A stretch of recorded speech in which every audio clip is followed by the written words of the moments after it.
¿Recuerdas todas esas historias locas sobre deportistas universitarios que recibían millones de dólares solo por publicaciones en Instagram? Sí, esa era salvaje terminó oficialmente. Realmente terminó. Tenemos algunos artículos muy reveladores sobre el final de la era Neil. Por eso, hoy vamos a profundizar en todo esto. Veamos qué significa para el futuro de los deportes universitarios. Sí, es un punto de inflexión realmente fascinante. Siento que estamos al borde de un cambio enorme en el funcionamiento de los deportes universitarios. Exactamente. ¿Qué te llamó la atención de estos artículos sobre el fin de la libertad para todos, en los que los estudiantes deportistas podían lucrarse simplemente con su nombre, imagen y semejanza? Bueno, una de las conclusiones más sorprendentes es cuánto cambió el panorama durante esa era cero. Quiero decir, pasamos de un sistema en el que los atletas no podían ganar ni un centavo a uno en el que se rumoreaba que los mejores mariscales de campo ganaban $1 millón al año solo por estar en el equipo. $1 millón. Solo por estar en el equipo. Vaya, eso es más de lo que ganan algunos jugadores de la NFL. Es una cifra asombrosa y habla de la rapidez con la que se intensificaron las cosas. Recuerden, el objetivo original de Neil era simplemente permitir que los atletas se beneficiaran de su marca personal. Pero rápidamente se convirtió en una carrera armamentística de reclutamiento, impulsada por promotores con bolsillos profundos y esta mentalidad de ganar a toda costa. Los artículos mencionaban una inflación del 40% en las remuneraciones de los deportistas. Imagínense si los precios de la gasolina o, por ejemplo, las facturas de la compra aumentaran de repente un 40%. No es de extrañar que algunos presidentes de universidades lo calificaran de locura. Exactamente, y ese tipo de inflación es simplemente insostenible.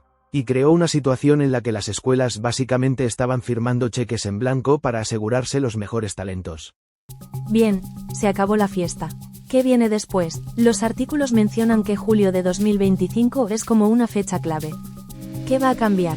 Bueno, a partir de julio de 2025, los deportes universitarios avanzarán hacia un modelo de reparto de ingresos. Cada escuela podrá distribuir al menos $20,5 millones anuales entre sus atletas. Suena interesante en teoría, pero ¿cómo funciona en la práctica? Es decir, si una escuela gana unos $100 millones con el fútbol, ¿cuánto de esa cantidad va realmente a parar a los atletas con este nuevo modelo? Esa es una gran pregunta y llega al corazón de los desafíos que tenemos por delante. Los $20,5 millones son una base, pero los detalles específicos de cómo se dividirá ese dinero todavía se están resolviendo. Y, por supuesto, está la cuestión de cómo garantizar una distribución justa en todos los deportes. Quiero decir, ¿cómo se compara el valor de un mariscal de campo estrella con el de un jugador de voleibol o una estrella del atletismo? Eso parece una pesadilla logística a punto de ocurrir. Definitivamente no será fácil. Las escuelas tendrán que idear un sistema transparente para determinar cuánto recibirá cada deportista, teniendo en cuenta factores como los ingresos generados por su deporte, su rendimiento individual y su nivel académico. Ya soy escéptico. Quiero decir, ¿cómo se puede evitar un sistema en el que los mariscales de campo estrella se llevan todo el dinero mientras que el equipo de voleibol recibe una miseria? Esa es una preocupación válida. Una idea que se está barajando es establecer un sistema de puntos que asigne valor a distintos logros, tanto deportivos como académicos. Por ejemplo, ganar un campeonato nacional podría hacer que un atleta gane una cierta cantidad de puntos, mientras que mantener un promedio de calificaciones alto podría hacerle ganar puntos adicionales. Interesante. Parece que están tratando de encontrar un equilibrio entre recompensar el éxito deportivo y promover el rendimiento académico. Pero hablemos de esas escuelas poderosas. Esos gigantes del fútbol americano como Ohio State y Texas, siempre han tenido una ventaja en el reclutamiento porque pueden ofrecer cosas que las escuelas más pequeñas no pueden, como exposición nacional, instalaciones de primera categoría y, por supuesto, mucho dinero. ¿Cómo les afecta este modelo de reparto de ingresos? Ahí es donde las cosas se ponen realmente intrigantes. Una de las preguntas clave es si estas escuelas perderán su ventaja en el reclutamiento bajo este nuevo sistema. ¿Estás diciendo que Ohio State y Texas podrían tener dificultades para atraer a los mejores talentos? Es una predicción audaz. Puede que no sea tan descabellado como parece. Ya no podrán simplemente darles dinero a los jugadores. Sí, pero el artículo sugiere que es probable que encuentren formas creativas de mantenerse en la cima. Vale, ya tienes mi atención. ¿De qué tipo de soluciones creativas estamos hablando? ¿Recuerdan esos acuerdos por encima del límite? Neil de los que hablamos antes. Imaginen a un promotor que crea un trabajo de consultoría falso para un mariscal de campo estrella, canalizándole dinero bajo la apariencia de un empleo legítimo. Ese es solo un ejemplo de cómo estas escuelas podrían intentar eludir las nuevas regulaciones. Así que es básicamente un juego del gato y el ratón entre las escuelas tratando de encontrar lagunas y la NCAA tratando de taparlas. Exactamente, y ahí es donde los artículos plantean algunas preguntas que realmente hacen reflexionar. Por ejemplo, ¿puede la NCAA realmente regular estos acuerdos por encima del tope salarial cuando a menudo se disfrazan de acuerdos comerciales legítimos? Va a ser una batalla constante para mantener la igualdad de condiciones. Aquí es donde la cosa se complica. Un tope salarial en los deportes universitarios. Algo que nunca pensé que vería. Es un concepto radical que está generando mucho debate. El artículo sugería que la NCAA está considerando seriamente implementar un tope salarial como una forma de controlar el gasto y evitar que las escuelas quiebren. Puedo entender que un tope salarial podría nivelar el campo de juego, pero ¿no limitaría también las ganancias de los deportistas? Es decir, si un jugador vale más que el tope, ¿no estaría esencialmente dejando dinero sobre la mesa? Ese es uno de los argumentos clave contra el tope salarial, que podría reducir el potencial de ingresos de los deportistas de élite, en particular en deportes de altos ingresos como el fútbol y el baloncesto. Sí, puedo entender que eso sea polémico. ¿Por dónde empezar a establecer un límite salarial para cada deporte universitario? Parece una pesadilla logística. Sería increíblemente complejo. Habría que tener en cuenta los ingresos generados por cada deporte, el valor de mercado de las diferentes posiciones y la salud financiera general de las escuelas. Requeriría una enorme cantidad de análisis de datos y negociación. Ya me da dolor de cabeza pensarlo, pero supongamos que lo resuelven. ¿Qué sucederá entonces? ¿Los deportes universitarios se convertirán en una liga menor para los profesionales? Esa es una preocupación válida y es algo que se menciona en los artículos. A algunas personas les preocupa que un tope salarial pueda reducir el atractivo de los deportes universitarios, haciéndolos parecer menos un escaparate para el talento amateur y más un trampolín hacia las filas profesionales. Es mucho para procesar, pero antes de perdernos demasiado en los detalles de los topes salariales y la distribución de ingresos, no olvidemos las otras formas en que se compensa a los deportistas. No todo es cuestión de dinero, ¿verdad? Tienes toda la razón. Las becas siguen siendo una parte importante de la ecuación y se están volviendo más integrales que nunca. Ya no estamos hablando solo de exenciones de matrícula. Sí, recuerdo haber leído sobre los estipendios relacionados con el costo de asistencia en los artículos. ¿Qué implica eso exactamente? Los estipendios por el costo de asistencia van más allá de la matrícula y las cuotas. Cubren aspectos como alojamiento, comida, libros y transporte. Reconocer el costo real de ser un estudiante deportista es un paso importante para garantizar que los deportistas reciban el apoyo adecuado durante sus años universitarios. Es un buen punto. Parece que nos estamos alejando de un sistema que no estaba regulado en absoluto hacia uno más estructurado, pero que aún tiene muchas zonas grises. Es una observación muy astuta y pone de relieve la naturaleza compleja y cambiante de los deportes universitarios. Es un mundo en el que las fronteras entre el amateurismo y el profesionalismo son cada vez más difusas. Muy bien, hemos cubierto mucho terreno en esta primera parte de nuestro análisis profundo, desde el salvaje oeste de la era Nil hasta el potencial de topes salariales y reparto de ingresos. Está claro que los deportes universitarios están en una encrucijada. Bienvenidos de nuevo. Hemos estado analizando estos artículos sobre cómo los deportes universitarios están cambiando a lo grande. Es mucho para digerir. Lo es, y te hace preguntarte cómo se sentirá todo esto en la práctica. ¿Qué impacto tendrá este cambio en la atmósfera de los deportes universitarios, no solo en las finanzas? Sí, tienes razón, nos centramos mucho en el aspecto económico, pero los deportes universitarios implican mucho más que dólares y centavos. Existe la pasión de los fanáticos, las rivalidades, las tradiciones. Precisamente, y por eso vale la pena pensar en cómo estos cambios podrían repercutir más allá de los atletas de las escuelas. ¿Cómo podría afectar esto, por ejemplo, a la experiencia de los aficionados? Esa es una pregunta interesante. Soy un gran aficionado al fútbol universitario y admito que parte de la diversión es ver a estos increíbles atletas jugar a un nivel tan alto si su potencial de ingresos está limitado. ¿Se reducirá la reserva de talentos? ¿Serán menos emocionantes los partidos?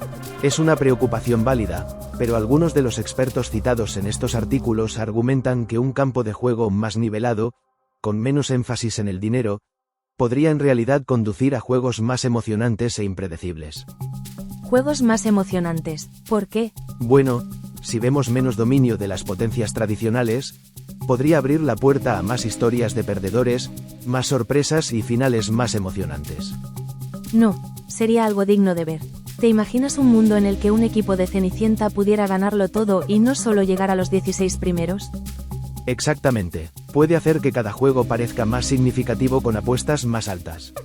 ¿Y no sería eso más atractivo para los fanáticos? Por supuesto, en lugar de saber quién va a ganar antes de que comience la temporada, tendríamos una competencia real semana tras semana. Y piensen en las narrativas que podrían surgir. En lugar de centrarse únicamente en el próximo gran éxito o en el candidato al trofeo Heisman, los medios podrían destacar historias de trabajo en equipo, resiliencia y entrenamiento estratégico. Sería un cambio de ritmo refrescante y, sinceramente, se sentiría más auténtico con el espíritu de los deportes universitarios. Ya sabes, se trata del equipo, no solo del estrellato individual. Ese es un punto crucial. Y más allá de la experiencia de los fanáticos, existe el impacto potencial en los propios atletas. Este cambio de la regla de todos contra todos podría en realidad llevar a una experiencia universitaria más equilibrada y holística para ellos. Sigues mencionando la idea de una experiencia más holística. ¿Puedes explicarnos más sobre eso? Imaginemos un mundo en el que los deportistas sean valorados no solo por sus habilidades deportivas, sino también por sus logros académicos, sus cualidades de liderazgo y sus contribuciones a la comunidad. Un mundo en el que su identidad no esté únicamente ligada a su deporte. Es una visión convincente, pero, sinceramente, suena un poco idealista. ¿Es realmente alcanzable? Puede parecer descabellado, pero los expertos que aparecen en estos artículos creen que es posible. Sin embargo, será necesario un esfuerzo consciente por parte de todos los involucrados. Las escuelas deben priorizar el bienestar de sus atletas, brindándoles el apoyo y los recursos que necesitan para tener éxito tanto dentro como fuera del campo. Se trata entonces de crear un entorno donde los atletas se sientan valorados como estudiantes e individuos, no solo como generadores de ingresos. Exactamente, y los deportistas también necesitan aprovechar las oportunidades que ofrece la educación universitaria. Necesitan verse a sí mismos como algo más que deportistas. Son estudiantes, futuros profesionales y miembros de una comunidad. Se trata, entonces, de una vía de doble sentido. Pero si ambas partes se comprometen con esta visión, podría derivar en una experiencia universitaria mucho más enriquecedora y satisfactoria para estos jóvenes atletas.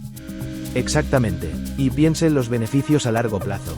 Los atletas que se gradúan con sólidas credenciales académicas y experiencias completas tienen más probabilidades de tener éxito en la vida, independientemente de que sigan o no una carrera deportiva profesional.